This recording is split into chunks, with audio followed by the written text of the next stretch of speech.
په کورم او ځاځي میدان کې د پاکستان او افغانستان سرحدي ځواکونو ترمنځ درنې نښتې او په اړه وروستي معلومات. سلام ستړي مشئ، پام وکړئ د ایران ټي وي یوټیوب چینل څخه تازه او مهم خبر ته.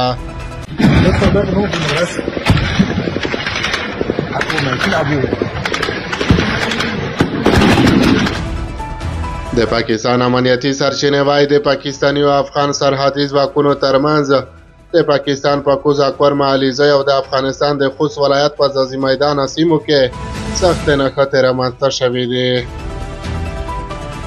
په اسلام آباد کې آزاد خبریال ښاغلي طاهر خان رسنیو ته ویلي د سرچینو نه ورته معلومه شوې ده چې د نښتې تېره شپه د افغانستان د ځواکونو لخوا په لنجمنه سیمه کې د یوې نوې پوستې جوړولو په سر شوي دي.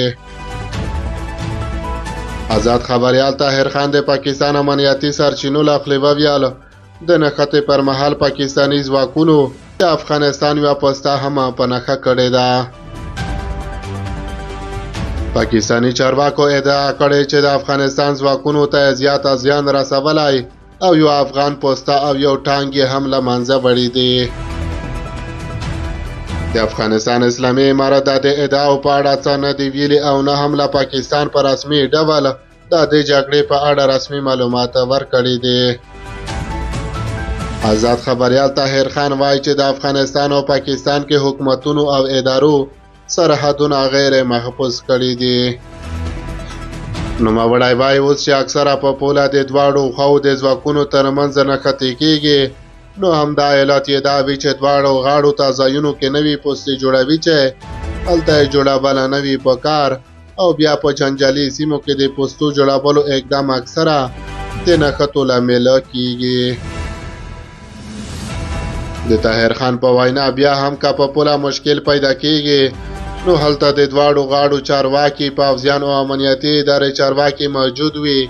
پکار ده چې دوی خپلو کې د مسالې حل ته لاړ شي، خو برعکس په یو بل ډزې کوي.